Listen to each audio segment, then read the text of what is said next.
열왕기상 12장 1절로 15절의 말씀 제가 읽겠습니다. 르호보암이 세겜으로 갔으니 이는 온 이스라엘이 그를 왕으로 삼고자 하여 세겜에 이르렀습니다. 느밧의 아들 여로보암이 전에 솔로몬 왕의 얼굴을 피하여 애굽으로 도망하여 있었더니 이제 그 소문을 듣고 여전히 애굽에 있는 중에 무리가 사람을 보내 그를 불렀더라. 여로보암과 이스라엘의 온 회중이 와서 르호보암에게 말하여 이르되 왕의 아버지가 우리의 멍에를 무겁게 하였으나 왕은 이제 왕의 아버지가 우리에게 시킨 고역과 매우 무거운 멍에를 가볍게 하소서. 그리하시면 우리가 왕을 섬기겠나이다. 르호보암이 대답하되 갔다가 3일 후에 다시 내게 오라 하매 백성이 가니라. 르호보암 왕이 그의 아버지 솔로몬의 생전에 그 앞에 모셨던 노인들과 의논하여 이르되 너희는 어떻게 충고하여 이 백성에게 대답하게 하겠느냐. 대답하여 이르되 왕이 만일 오늘 이 백성을 섬기는 자가 되어 그들을 섬기고 좋은 말로 대답하여 이르시면 그들이 영원히 왕의 종이 되리이다 하나 왕의 노인들이 장난하는 것을 버리고 자기 앞에 모셔있는 자기와 함께 자라난 어린 사람들과 의논하여 이르되 너희는 어떻게 자문하여 이 백성에게 대답하게 하겠느냐. 백성이 내게 말하기를 왕의 아버지가 우리에게 메운 멍에를 가볍게 하라 하였느니라. 함께 자라난 소년들이 왕께 아뢰어 이르되 이 백성들이 왕께 아뢰기를 왕의 부친이 우리의 멍에를 무겁게 하였으나 왕은 우리를 위하여 가볍게 하라 하였은즉 왕은 대답하기를 내 새끼손가락이 내 아버지의 허리보다 굵으니 내 아버지께서 너희에게 무거운 멍에를 메게 하였으나 이제 나는 너희의 멍에를 더욱 무겁게 할지라. 내 아버지는 채찍으로 너희를 징계하였으나 나는 정갈 채찍으로 너희를 징계하리라 하소서. 3일 만에 여로보암과 모든 백성이 르호보암에게 나왔으니 이는 왕이 명령하여 이르기를 3일 만에 내게로 다시 오라 하였습니다. 왕이 포악한 말로 백성에게 대답할세 노인의 자문을 버리고 어린 사람들의 자문을 따라 그들에게 말하여 이르되 내 아버지는 너희의 멍에를 무겁게 하였으나 나는 너희의 멍에를 더욱 무겁게 할지라. 내 아버지는 채찍으로 너희를 징계하였으나 나는 정갈 채찍으로 너희를 징치하리라 하니라. 왕이 이같이 백성의 말을 듣지 아니하였으니 이 일은 여호와께로 말미암아 난 것이라. 여호와께서 전에 실로 사람 아히야로 느밧의 아들 여로보암에게 하신 말씀을 이루게 하심이더라. 솔로몬의 아들 르호보암이 왕으로 등극하게 되었습니다. 아시다시피 솔로몬은 많은 아내를 두고 있었으니까 분명히 자식도 많았겠죠. 한 아내에서 한 명씩만 낳아도 1000명의 아들이 있지 않았을까 싶을 만큼 많은 자식이 있었을 것은 우리가 가히 상상할 수 있는 일입니다. 그럼 그 수많은 아들 중에 왕으로 선택이 되었다 한다는 것은 분명히 특별한 그 은총을 받은 것이죠. 솔로몬이 왜인지는 모르겠지만 암몬 소생의 아들인 이 르호보암을 차기 왕으로 세운 것입니다. 그래서 그가 왕이 되어서 이제 그 왕위를 받고자 세겜이라는 곳으로 갔다고 합니다. 세겜이라는 곳은요 예루살렘으로부터 북쪽으로 좀 많이 떨어진 곳이에요. 그런데 그 자리는 이스라엘의 12지파 가운데 가장 중심적인 자리가 되고요. 또 역사적으로도 제일 먼저 가나안 정복을 할 때에 그 자리에서 하나님 앞에 언약을 갱신했던 하나님과의 언약을 리뉴얼했던 자리이기 때문에 굉장히 유서 깊은 자리이기도 합니다. 그래서 예루살렘 근처에서 솔로몬도 사실은 예루살렘 근처에서 왕위를 받았었는데 르호보암이 세겜까지 올라가서 왕위 등극식을 했다는 것은 상징적으로 이스라엘 12지파 전체를 자기가 다 받아들이겠다, 어떻게 보면 하나로 만들겠다 하는 의지가 그 속에 있었던 것으로 우리가 볼 수 있습니다. 그래서 그렇게 이제 왕이 등극을 하고 했더니 12지파가 와서 이제 왕에게 배할을 하게 됩니다.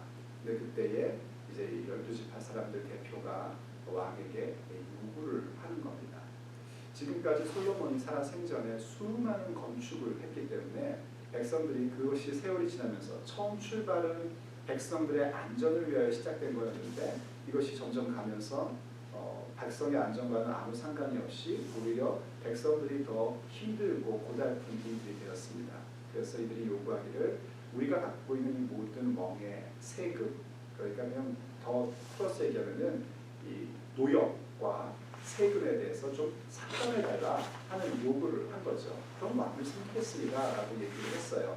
그런데 르호보암이 바로 대답한 게 아니라 3일의 말미를 구하고 갔다가 다시 오라고 한 다음에 이제 자문을 구합니다.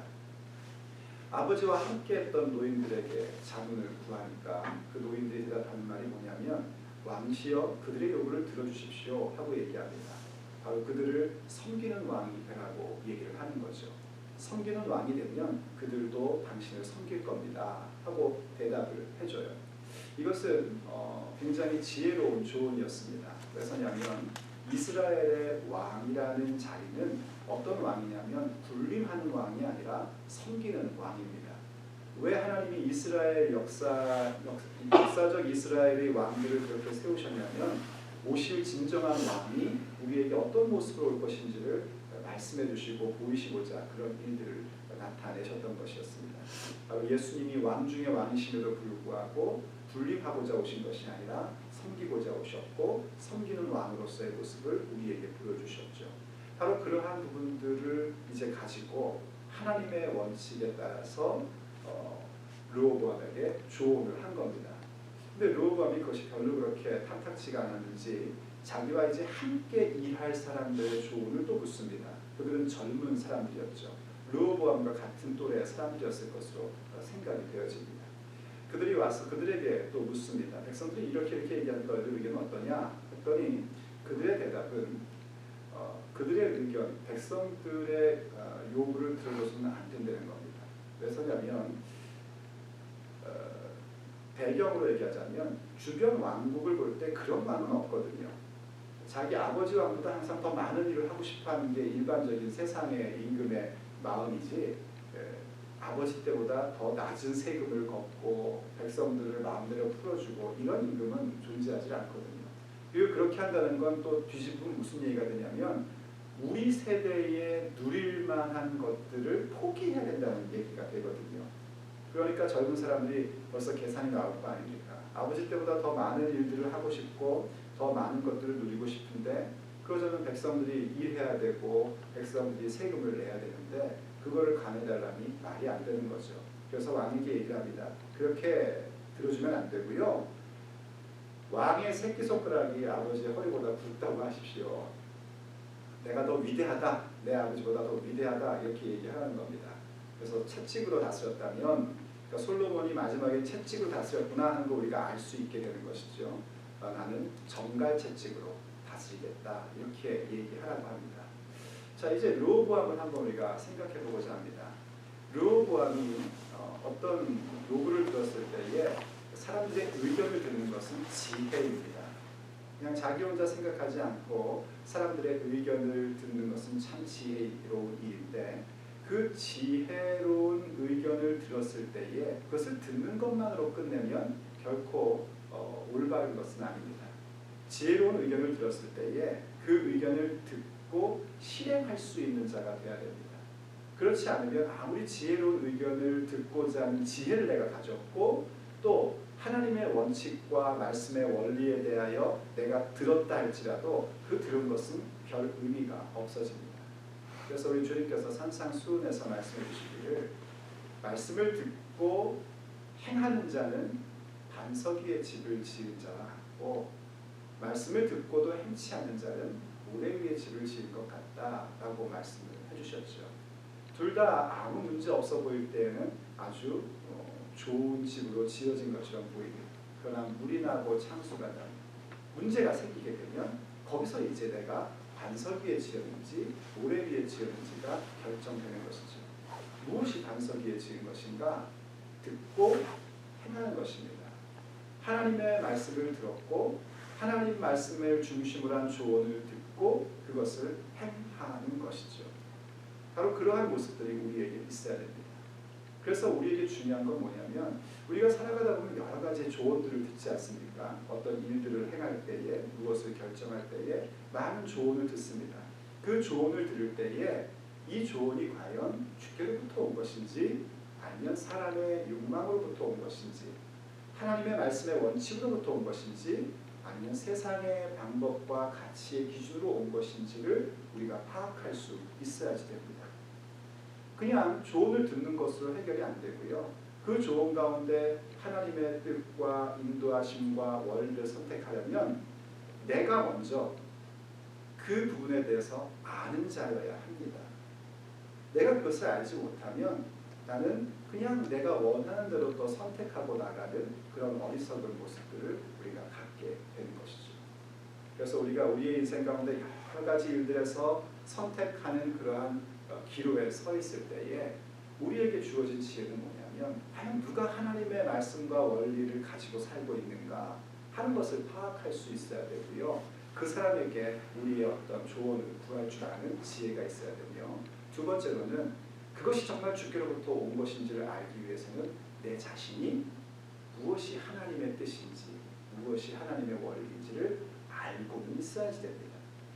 목사님, 그럼 내가 알고 있으면 내가 그렇게 하면 되지, 좀 조언이 필요해요. 여러분 이제 다 인생을 사신 분들이니까 아시지만 내 문제가 내 앞에 탁 닥쳤을 때는요, 내가 알고 있는 하나님의 원리도 생각이 안 날 때가 있습니다. 그걸 또 실행하기가 어려울 때도 있고요. 그래서 누군가의 조언을 구하는 거 아닙니까? 그때에 하나님의 말씀이 내 귀에 들려올 때 그것을 주의 뜻이구나, 주의 말씀이구나 하는 것은 미리 알고 있어야 된단 말입니다. 그리고 그 올바른 것을 선택하기에 또 하나 우리에게 요구되는 건 뭐냐면 내 속에 있는 세상적인 원리, 세상의 가치, 세상의 방법을 버려야 합니다. 버린다는 의미가 우리가 열왕기서를 묵상하면서 배웠던 것이 뭐냐면 그것 없이 한다라는 의미라고 우리가 함께 얘기했었죠. 버린다 하는 것은 그냥 쓰레기를 버린다 이런 차원이 아니라 어떤 일을 할 때에 그것 없이 한다. 전에 설명드렸던 것처럼 종이를 자를 때 가위를 버린다 그러면 가위 없이 종이를 자르겠다 이런 의미로요. 그러니까 우리가 어떤 일을 선택하고 진행해 갈 때에 내가 세상에서 갖고 있는 세상적인 욕망이라든지 세상의 가치와 판단의 기준은 없이 하나님의 방법과 하나님의 원칙과 하나님의 뜻을 따르겠다 하는 것입니다. 이러한 부분들이 우리에게 있어야 바른 의견을 듣고 바른 의견을 분별하고 바른 의견을 선택하여 결정하고 행동할 수 있는 반석 위에 지은 집과 같은 인생이 우리에게 주어지게 되는 것입니다. 이거는 비단 어떤 문제뿐만이 아니라요, 우리의 삶에서 이것을 할 것인가 저것을 할 것인가에 대한 선택 앞에서도 마찬가지이죠. 그래서 이러한 의견들을 듣고 결국 이제 어디로 가야 되냐면 르호보암에게 없었던 것이 있었습니다. 그건 뭐냐면요, 그렇게 의견을 듣고 하나님께 여쭙는 것입니다. 르호보암이 하나님을 몰랐는가? 하나님 말씀을 아주 그냥 지긋지긋하게 듣기 싫어했는가? 역대기를 보면 그렇지가 않습니다. 이렇게 반란이 일어나니까요, 역대기서에 보면은 이제 반란 아닙니까? 열지파가 반란을 일으키게 된 건데 르호보암이 이것을 진압하려고 군대를 동원합니다. 유대 지파의 군대를 동원해가지고 이제 내전이 일어날 상황이었어요. 그런데 선지자가 와서 하나님께서 당신에게 싸우지 말라고, 이건 여호와께로부터 온 것이라고 돌아가라고 했습니다. 그랬더니 르호보암이요, 그래? 얘들아 집에다 돌아가라. 그리고 자기도 왕국으로 돌아옵니다. 그리고 순수히 그것을 받아들여요. 그런 거 보면 르호보암이 여호와 하나님을 전혀 모르고 전혀 상관 안 했던 사람은 아니라는 반증이지요. 그런데 왜 이 순간에 하나님께 여쭙지 않았을까 하는 아쉬움이 우리에게는 오게 됩니다. 그래서 우리가 정리를 하면은요, 어떤 요구가 들어왔을 때 혹은 어떤 일을 결정할 때에 나의 어떤 선택의 기로에 있을 때에 우리가 지혜롭고 하나님을 사랑하는 자의 의견을 듣고 그것을 선택하고 따라가야 되고, 또 그것을 선택하기 위하여 내 속에 분명한 하나님 나라의 원리가 있어야 되며 세상적인 가치와 방법, 정치적인 계략 이러한 것들 없이 하나님의 뜻을 따르고자 해야 되고, 그리고 동시에 무엇을 해야 되는가? 다시 하나님께 여쭙는 자가 돼야 됩니다. 누구처럼요? 다윗과 같이. 어저께 행했던 똑같은 일일지라도 다윗은 매번 하나님께 또 여쭈었던 모습을 우리에게 성경에 통하여 보여줍니다. 똑같은 일에서 똑같은 방법이 아닙니다. 그때그때 하나님께서 주시는 방법들을 듣고자 하는 모습으로 가야 하는 것입니다. 이러한 교훈도 우리가 오늘 본문에서 찾을 수 있고요. 또 다른 교훈 하나를 우리가 생각해 볼 수 있는 건 뭐냐면 다른 사람의 처지를 좀 생각할 줄 아는 사람이 되어야 한다 하는 겁니다. 우리가 르호보암 생각해 보면은요, 그 대단한 솔로몬 밑에서 솔로몬을 아버지로 뒀고 왕궁에서 살았고 또 차기 임금으로 간택을 받은 사람이었으니 얼마나 잘 살았겠습니까? 또 호의호식하며 살았겠죠. 백성들의 아픔이나 백성들의 수고에 대하여 생각하지 못했을 것은 아마 거의 맞는 것 같습니다. 그러니까 그들이 이런 요구를 할 때에 그들이 원했던 그 마음의 배경이 뭐였는지, 의도가 뭐였는지, 상황이 뭐였는지 이러한 거에 대해서 전혀 생각을 하지 않습니다. 왜 생각하지 못하는가? 내 상황, 내 처지, 내 입장, 내가 원하는 것으로 가득 차 있으니까 상대가 어떤 의도, 어떤 처지, 어떤 마음에서 말하는지를 헤아릴 시간이 없는 거죠. 르호보암의 아쉬운 부분은 바로 그 부분이었습니다. 그리고 그것을 통해서 우리 자신도 볼 수 있는 건 그것이죠. 우리가 무슨 일들을 만날 때요, 저 사람 왜 저러지? 하는 생각을 먼저 갖는 것은 자연스러운 우리의 모습입니다. 그런데 거기서 우리가 한 발자국 더 성숙한 자리로 가는 건 뭐냐면 그가 그렇게 하는 의도가 뭐지? 그의 생각은 뭐지? 그의 처지는 뭐지? 그의 상황은 무엇이지? 하는 것을 생각하고 헤아릴 줄 아는 자가 되어야 됩니다. 우리가 앞에서 첫 번째로 줬던 교훈에 대한 부분, 하나님 말씀에 대한 원리를 내가 알고 있고 그것을 듣고자 하고 그것을 실천하기 위하여 내가 내 속에 있는 욕망을 버리고 세상의 방법을 버리는 그러한 자세로 서면은요, 우리가 사람들의 얘기를 들을 때에 이 말이 어디서부터 온 것인지를 아주 단순하다면 감을 잡습니다. 그리고 좀 영적으로 깊어지면 주의 음성을 들을 수 있고요. 알게 됩니다. 이것이 정말 좋은 의도와 사랑에서 하는 이야기인지 아니면 자신의 욕구에서 하는 이야기인지 우리가 알죠.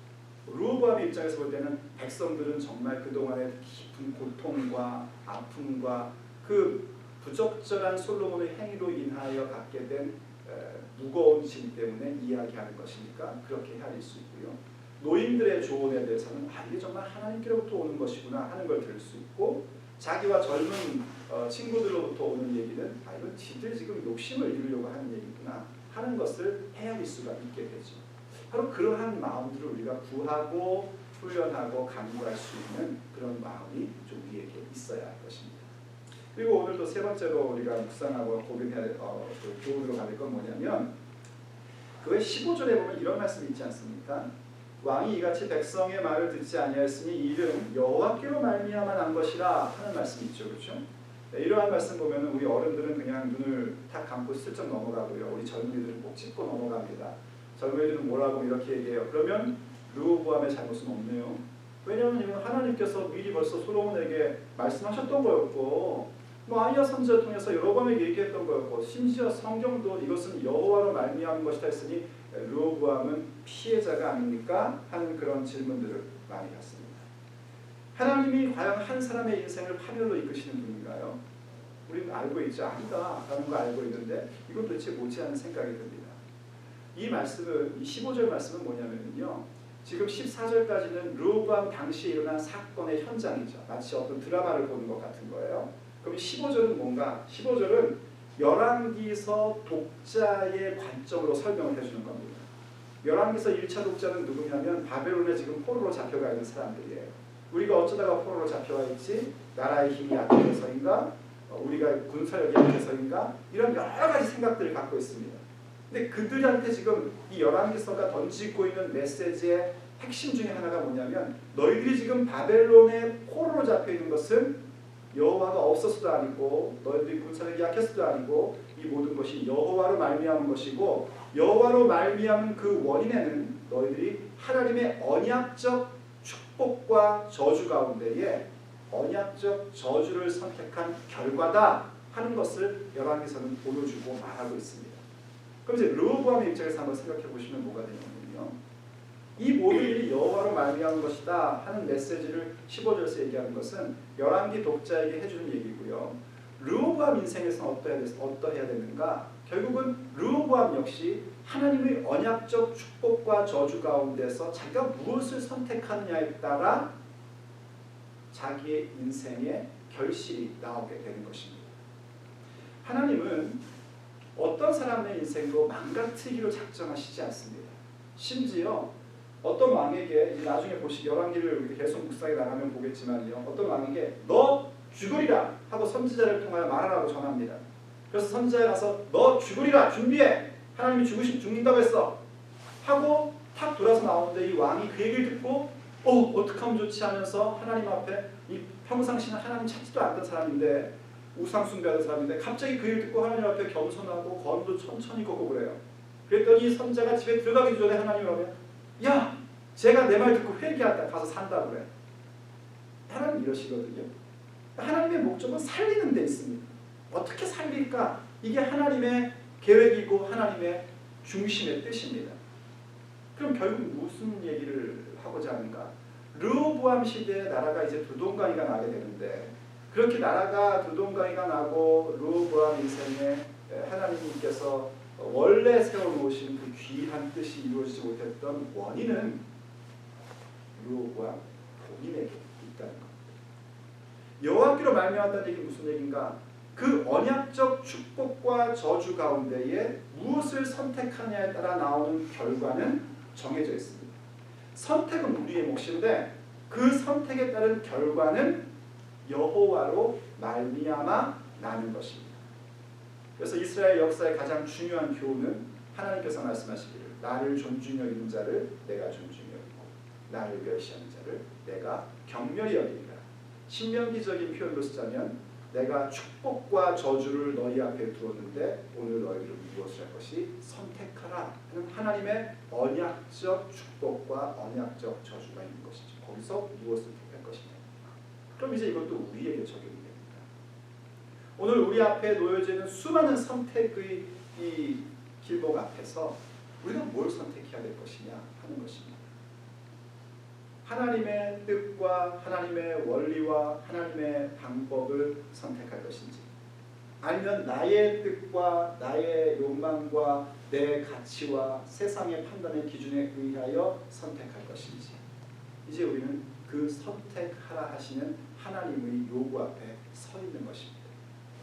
당연히 우리는 하나님의 선한 것을 선택해야 합니다. 그리고 그것에 대한 결과를 우리의 삶의 열매로 먹으며 살아야 할 것입니다. 사랑하는 아버지 하나님, 우리의 인생 앞에 많은 선택해야 할 일들이 있는 것을 우리는 알고 있습니다. 그 모든 것이 하나님으로 말미암아 나온다는 사실도 우리는 분명히 알고 있습니다. 우리의 인생에 하나님의 복이 임할지 하나님의 진리가 임할지 그 모든 것은 전부 다 하나님께로 말미암은 것인데, 이제 그 가운데 무엇이 우리의 인생에 펼쳐질지는 철저히 주께서 우리에게 선택하라 하신 그 언약적 선택 가운데에 이루어지는 것을 믿습니다. 기도하고 바라옵건대 저희들이 언제나 하나님의 말씀과 하나님의 뜻, 하나님의 원리를 이해하고 깨닫고 그것을 듣는 자들이 되게 하여 주시옵소서. 그래서 그로 말미암아 하나님께서 본래 세워놓으신 그 선한 계획이, 또 그 선하신 뜻이, 그 선한 말씀이 우리 가운데 맛보아질 수 있도록 주여 은총을 베풀어 주시옵소서. 우리 주 예수 그리스도의 이름으로 간절히 기도드립니다.